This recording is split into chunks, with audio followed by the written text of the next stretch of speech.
ये क्लास 12 की chemistry class है। हम देख रहे हैं उपसात संयोजी यौगिक कोऑर्डिनेशन कंपाउंड। इस समय जो संकुल यौगिकों में बंधन के सिद्धांत, संकुल यौगिकों या जटिल यौगिकों में बंधन के कौन कौन से सिद्धांत हैं, तो सारे सिद्धांत हो गए हैं। लास्ट वाला एक आज देखना है, क्रिस्टल क्षेत्र सिद्धांत।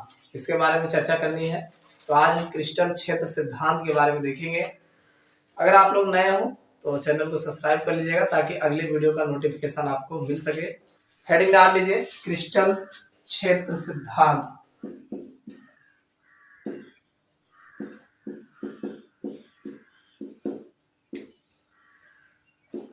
क्रिस्टल फील्ड थ्योरी,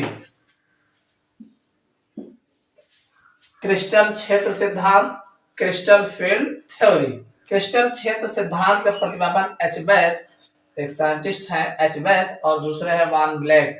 तो इस सिद्धांत का प्रतिपादन एच बैथ तथा वान ब्लैक ने किया था। यह सिद्धांत इलेक्ट्रॉनिक ऊर्जा स्तरों की लगभग व्याख्या तो करता है जो परावैंगनी तथा दृश्य स्पेक्ट्रम का निर्धारण करते हैं।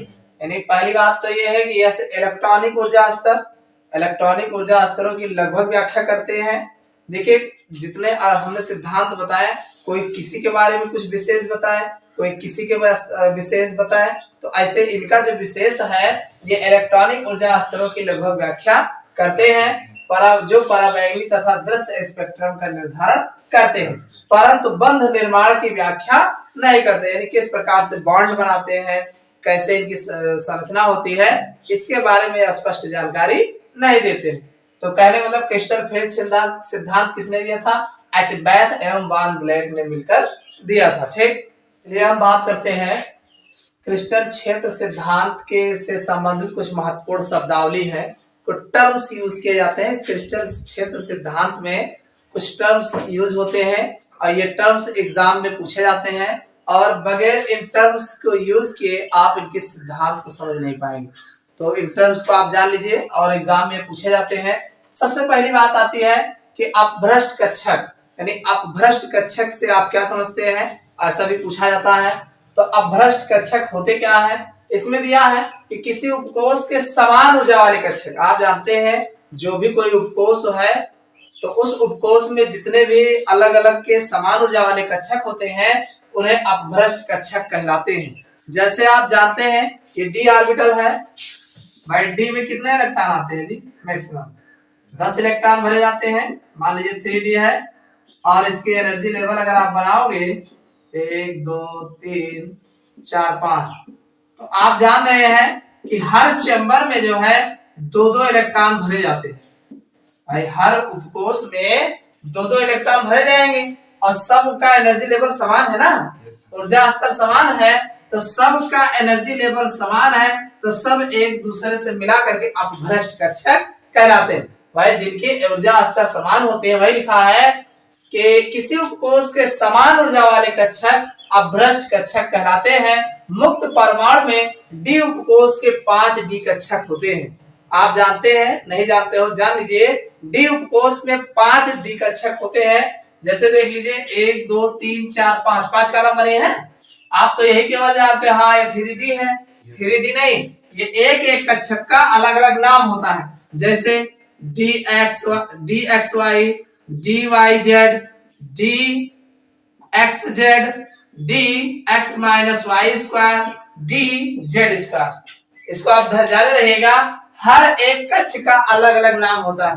तो पहले वाले का DXY हो गया, दूसरे वाले का DYZ और तीसरे वाले का DXZ, अरे XY YZ ZX ऐसे तो होगा, और अगला जो होगा DX² और फिर DZ²। इस तरीके से 5 जो है इसमें कक्षक होते हैं। तो वही लिखा है डी उपकोष के 5 डी कक्षक, यानी DXY, DYZ, DXZ, DX² DZ², ये सब अपभ्रष्ट होते हैं। क्या होते हैं? अपभ्रष्ट होते। क्यों? क्योंकि इनकी एनर्जी लेवल जो है ऊर्जा स्तर समान होता है, सब में बराबर एनर्जी लेवल के होते हैं, इसीलिए ये सब अपभ्रष्ट होते हैं। समझ में आया नहीं? तो पहली बात तो हो गया अपभ्रष्ट कक्षक। दूसरी बात है कक्षकों के T2G व EG समुच्चय।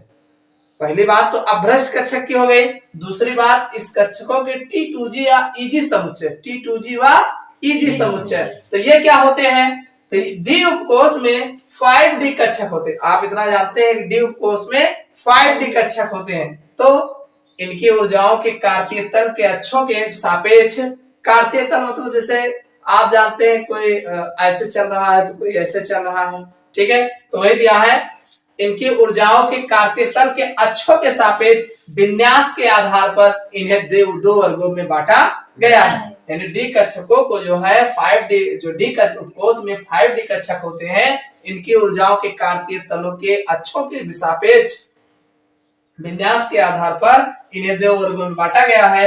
एक को कहा गया इजी समुच्चय, कक्षकों का इजी समुच्चय, और दूसरे को कहा गया कक्षकों का T2G समुच्चय। समझ में आया नहीं? एक कहा गया कक्षकों का इजी समुच्चय और दूसरे को कहा गया कक्षकों का T2G समुच्चय। तो अब इजी समुच्चय क्या है? इजी सेट्स ऑफ ऑर्बिटल, तो dx² - y², EG, भाई E है G है ना, इसको देखिए कैसे आप ध्यान रखो, E और G, अगर बात E और G की आएगी तो इसमें कितने नंबर लिखेंगे? दो लोग लिखेंगे हैं, दो वर्ड्स हैं, तो इसका मतलब इसमें दो ही होगा। कितना होगा? दो। और दो कौन हो गया? ये लास्ट वाला होगा फिर dx² - y² और dz², यही हुए लास्ट वाला।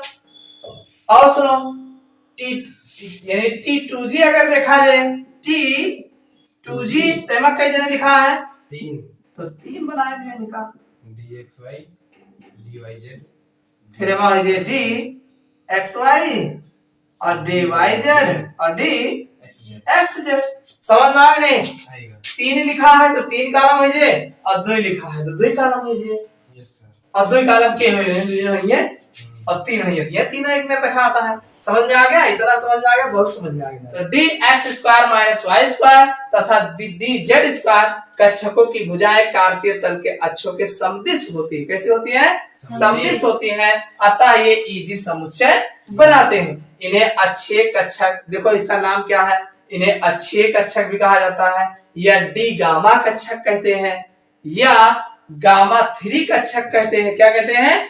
गामा 3 कक्षक भी कहा जाता है। अब कक्षकों का T2G समुच्चय, T2G समुच्चय क्या है? T2G sets of orbital. तो इस समूह के अंतर्गत वे कक्षक आते हैं जिनकी भुजाएं अक्षों के मध्य होती है। क्या होती है? अक्षों के मध्य होती है, और इसमें अक्षों के समदिश होती है। इसको ध्यान रखिएगा, अक्षों के मध्य होती है। इस समूह में dxy, dyz तथा dxz के कक्षक आते हैं। ये कक्षक d एप्सिलॉन बना हुआ याद है ना? हाँ, तो d एप्सिलॉन या गामा एप्सिलॉन, अब और कुछ बोला था तो बात अलग है, हम लोग तो यही जाने थे। d एप्सिलॉन या गामा एप्सिलॉन या निरक्षीय कक्षक, जैसे वो अक्षीय रहा वैसे ही निरक्षीय हो जाए, निरक्षीय कक्षक भी कहलाते हैं।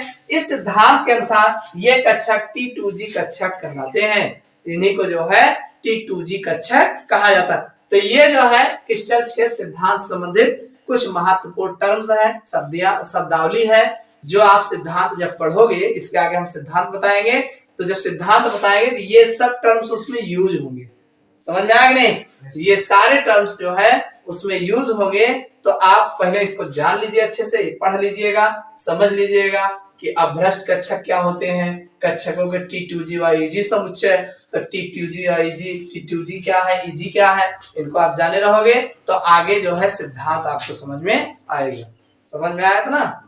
एक पढ़ लियो, एक आध याद कर लियो, ना समझ में आए बताओ, फिर से समझा देंगे। इसके बाद फिर रूल्स है, और रूल्स के बाद एग्जाम्पल है। तो अगले दिन रूल्स पहले बताएंगे, फिर जो है एग्जाम्पल बता देंगे।